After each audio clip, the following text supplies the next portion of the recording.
So today we're going to look at the life of a man named Jacob.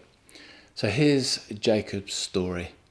And from day one, from the very first day of his life, Jacob had identity crisis. He wasn't happy with who he was. He wanted to be someone else. Specifically, he wanted to be his older twin brother Esau. And we can see this from the very moment that they're born. We read the story in Genesis 25:24. And it says, when the time came for her to give birth, there were twin boys in her womb. The first was to come out red, and his whole body was like a hairy garment. So they named him Esau.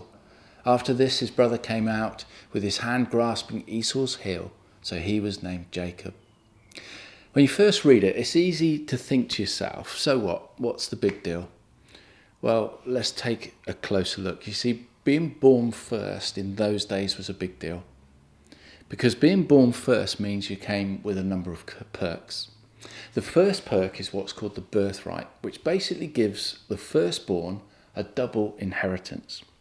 And their dad Isaac is very wealthy. So we're talking a lot of money. Esau is going to get way more money than Jacob, just by being born a split second earlier. That's the first perk. The second perk is something called the blessing. And the blessing is actually a legal transaction where the dad on his deathbed would literally transfer leadership and authority of the whole family and all that it owned over to the firstborn. So being born first was important, and Jacob would spend the first half of his life just furious that he didn't pop out of the womb first. Furious he wasn't the firstborn. Furious he wouldn't get the birthright. And furious he wouldn't get the blessing. On top of that, he had identity issues, and these intensified because he and Esau couldn't be more different. These guys are kind of like chalk and cheese in terms of personality and their interests. And actually, as they grow up, it starts to create a divide in their family. In verse 27 and 28, we read, the boys grew up and Esau became a skillful hunter, a man of the open country, while Jacob was a quiet man, staying among the tents. Isaac, who had taste for wild game, loved Esau, but Rebekah loved Jacob. So there's this outright favoritism, and Jad loves Esau more than Jacob. You see, he's an outdoor type and a hunter, and he's rough and tough, and actually just like his dad. And Jacob, in contrast, is a quiet man who remained among the tents. In other words, when the men were out doing manly stuff, Jacob is at home with mum. He's like a mummy's boy. So the important thing to realise is this. Since day one, Jacob wished he was someone else. He wished he was Esau. He wished he was first. And on top of that, he's got a dad who's telling him, I don't love you as much as your brother. Do you know that family situation? We made a great episode on the Jeremy Kyle show. Simply put, Jacob wished he was someone else.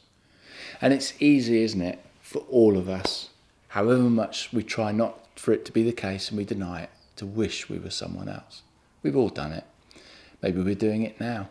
Those moments that we go, if only I looked like she did. If only I was bigger or skinnier or taller or shorter.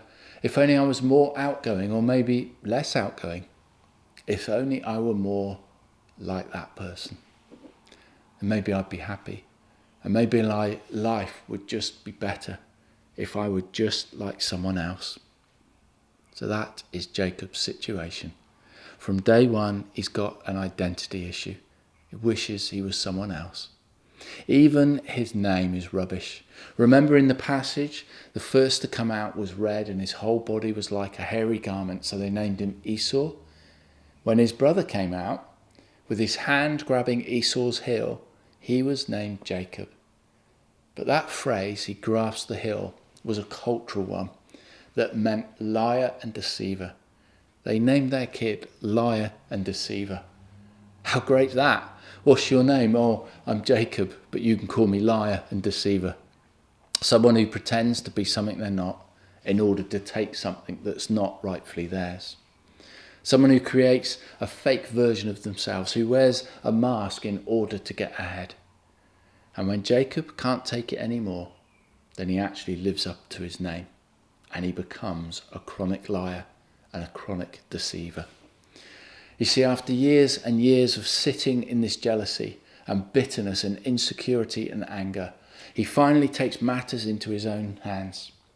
First time we see this in a big way is when Jacob manipulates Esau into trading his birthright, his double inheritance, and he does it to swap for a meal.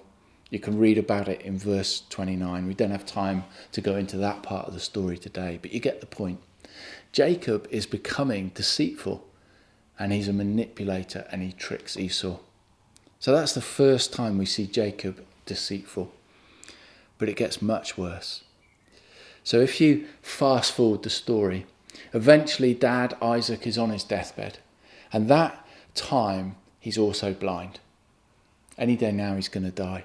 So he calls the firstborn in to give him his blessing. So Isaac sent Esau away to hunt and get ready for a party. And while he's away, Jacob and his mum take advantage of the situation. They actually trick his dying father, who's blind, into giving him the blessing. And so he literally wears a costume. He dresses up and he wears a mask and he becomes someone he's not. He puts on Esau's clothes so his blind dad will smell Esau. And then he covers his hands and his neck in goat skin and goat fur, just in case his dad reaches out to touch him. He won't feel smooth-skinned Jacob, he'll feel hairy Esau. So Jacob is all decked out. He's got a fake version of himself on. He puts on a mask, like so many of us have done, and he walks in to steal his brother's blessing. Here's what happens in Genesis 27:18-27. He went to his father and said, "My father." "Yes, my son," he answered. "Who is it?" Jacob said to his father, "I'm Esau, your firstborn. I've done as you've told me. Please sit up and eat some of my game so that you may give me your blessing." Isaac asked his son, "How did you find it so quickly, my son?" "The Lord your God gave me success," he replied. Then Isaac said to Jacob, "Come near so I can touch you, my son, to know whether you really are my son Esau or not." See, right off he can tell something's wrong. So he says, "Who is it? What's your name?" And Jacob replies to his father, and he says, "I'm Esau, your firstborn." You see, when Dad asks, "Who is it? What's your name?" Jacob replies with a fake version of himself. He replies by saying, "I'm Esau." Now just store that away in your brain. We're going to come back to that later. To make a long story short, it works. Dad gives his blessing over to Jacob. Jacob lives up to his name. He's a liar and a deceiver. Not long after, Esau comes back from his hunting trip. And he discovers what's happened and he starts weeping out loud. He charges up to Dad and he just says, "Just take it back. You gave your blessing to the wrong one. So give me the blessing. It was mine to begin with." But by now it's too late. You see, you've got to remember that what has just happened between Dad and Jacob was a legal transaction. The contract has been signed. It's too late to take it back. And Esau responds exactly like you'd expect him to. He becomes murderously angry. And so he thinks to himself, if I kill Jacob, not only will I feel better, but the birthright will be passed back to me. So the Bible says that Esau starts consoling himself with thoughts of killing Jacob. Jacob catches wind of this, so he chooses the only option left to him. He runs away. He takes off to a distant place. He stays with an uncle and he gets married and he builds a family and he settles into a life of hiding. Jacob's story. He wanted to be someone else. He thought he could make himself complete if he had something someone else had, his brother's blessing and inheritance. So he pretends to be someone he wasn't. He wore a disguise. Perhaps, though, the worst thing of all was that when his father asked him who he is, "What's your name?" Remember, his name Jacob means liar and deceiver, and that's exactly what he became. He said to his father, "My name's Esau." Well, we've got to ask ourselves, it's an interesting story, but how does that relate to us? What has that story got to do with us today and who we are and our identity? I doubt many of us have gone as far as Jacob, pretending to be someone else. But I wonder if we're always who we want to be. Are we always completely happy with who we are? Let's go back to Jacob's story because I think it has a lot to tell us. Fast forward again. After years and years of living in hiding, God finally speaks up and he tells him, Jacob, go back home. Go back to your family. I'm going to take care of you. I promise I'll keep you safe. So Jacob reluctantly starts to make his way back home. And he gets close to the camp and he sees his brother Esau in the distance. You've got to remember, last time he saw his brother, Esau was ready to kill him. So Jacob is rightfully terrified. So the night before he meets Esau, Jacob is at the campfire alone again. And in the middle of the night this happens, and we read about it in Genesis 32:24. Jacob was left alone and a man wrestled with him till daybreak. Now we're about to find out this man that wrestled with him was God himself, in the form of an angel. Jacob doesn't know that yet. He just knows whoever it was that is fighting him is someone special.